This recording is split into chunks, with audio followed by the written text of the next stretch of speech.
மதுரை புதூரில் உள்ள ஒருங்கிணைந்த காய் மற்றும் இறைச்சி மார்க்கெட்டில் பழைய 500 மற்றும் 1000 ரூபாய் நோட்டுகள் வாங்கப்படுவதால் கூட்டம் அலைமோதுகிறது. இதனை பற்றிய கூடுதல் விவரங்களை நமது செய்தியாளர் ரமேஷிடம் கேட்கலாம். ரமேஷ், மதுரையில் உள்ள இறைச்சி கடைகளில் செல்லாது என்று அறிவிக்கப்பட்ட 500 மற்றும் 1000 ரூபாய் நோட்டுகள் வாங்கப்படுவது குறித்து விரிவாக சொல்லுங்க. வணக்கம் சரண்யா. மதுரை புதூரில் உள்ள ஒருங்கிணைந்த காய்கறி மற்றும் இறைச்சி கடைகளில் இன்று ஞாயிற்றுக்கிழமை என்ற பொழுதிலும் கூட்டம் மந்தமாகவே காணப்படுகிறது.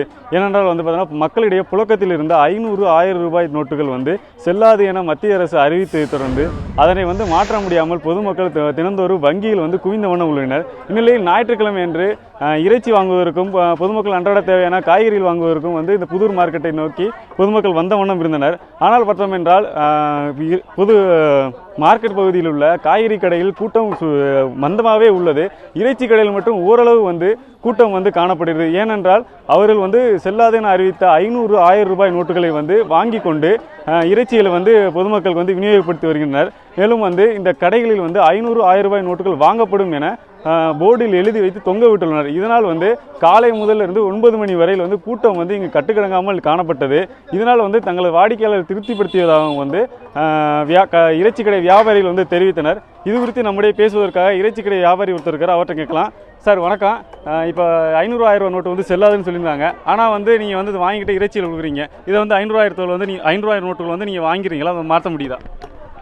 மாற்ற முடியுது சார். நாங்கள் எப்படின்னா எங்களுக்கு திங்கள் செவ்வாய் புதனில் நாங்கள் பேங்கில் கொண்டு போய் எங்கள் அக்கௌண்ட் நாங்கள் ட்ரான்ஸ்ஃபர் பண்ணி கொடுவோம். வியாபாரிக்கு நாங்கள் அதே மாதிரி பேங்க்ல ட்ரான்ஸ்ஃபர் பண்ணுறதுனால நாங்கள் வியாபாரிகிட்ட சொல்லியே தான் வாங்குகிறோம். இந்த மாதிரி இந்த பொதுமக்களுக்கு இடைஞ்சல் இல்லாத அளவுக்கு கொடுக்கணும், வியாபாரம் பார்க்கணுங்கிறதுக்காண்டி அன்றாடம் எடுக்கிற சார் நாங்களும் அழிக்கணும். அது ரெண்டாவது மெயின் பிரச்சனை.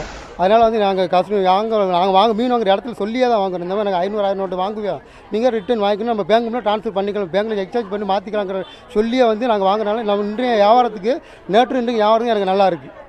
பொதுமக்கள் இப்போ அச்சமெல்லாம் நம்மள்ட்ட மீன் வாங்குறாங்க, சில்லறை கொடுக்குறோம் பிரச்சனை இல்லை. தேவைக்கு மக்கள்கிட்ட நம்ம அச்சமெல்லாம் மீன் வாங்கிட்டு போகிறோம். அதனால் எனக்கு வியாபாரம் இன்றைக்கு நல்லா இருக்குது. வேறு என்ன வேணும் சார்? இப்போ சரணியா இப்போ பார்த்தோம் என்றால் தங்கள் வாடிக்கையாளர் திருப்திப்படுத்துவதற்காக அந்த 500 ரூபாய், 1000 ரூபாய் நோட்டுகளை வாங்கி கொண்டு தாங்கள் கொள்முதல் செய்யப்படும் இடங்கள் அந்த 500, 1000 நோட்டுகள் மாற்றிக்கொள்வதாக தெரிவிக்கின்றனர். இதனால் இறைச்சி கடையில் கூட்டம் காணப்படுகிறது. இதே போல் இங்கு உள்ள காய்கறி மார்க்கெட் பகுதியில் 10 ரூபாய், 20 ரூபாய் மட்டுமே வியாபாரம் பண்ணுவதால் அங்கே மந்தமாக காணப்படுது. இது குறித்து காய்கறி வியாபாரி ஒருவர் நம்மிடம் இருக்கிற அவர்கிட்ட கேட்கலாம். சார் வணக்கம். இப்போ 500 ரூபாய் நோட்டு செல்லாதுன்னு இருக்காங்க. ஆனால் இப்போ உங்களுடைய காய்கறி மார்க்கெட்டில் எப்படி போகுது வியாபாரம்? எங்களுக்கு இன்றைக்கி புதூர் மார்க்கெட்டில் பார்த்தீங்கன்னாலே தெரியும், காய்கறி வியாபாரம் புதூரில் கடுமையான பாதிப்பு. ஏன்னா இறைச்சி கடை மற்றும் மீன் கடைகளில் 500 ரூபாய் எளிதில் பயன்படுத்தலாம். ஏன்னா அந்த பொருளே அந்த ரேட் இருக்குது. எங்களை போன்ற காய்கறி வியாபாரம் பண்ணுறவங்க 10 ரூபா, 20 ரூபா, 50 ரூபா இருந்தால் தான் அந்த காய்கறிகளை வாங்கி விற்க முடியும். எங்களை இந்த 500, 1000 ரூபானால கடுமையான பாதிப்பு ஏற்பட்டிருக்கு எங்களுக்கு. இப்போ பார்த்தீங்கன்னாலே தெரியும், இந்த சந்தை வெறிச்சோடி போய் கிடக்குது. இங்கே மார்க்கெட்டில் பார்த்தீங்கன்னா சராசரி 5000 முதல் 10,000 பேர் போகிற மார்க்கெட்டில் இன்றைக்கு பார்த்தீங்கன்னா 50 நபர்கள் கூட கிடையாது. இதனால் பாதிக்கப்பட்டது எங்களை போன்ற சிறிய வியாபாரிகள் தான் கடுமையாக பாதிக்கப்பட்டிருக்கோம்.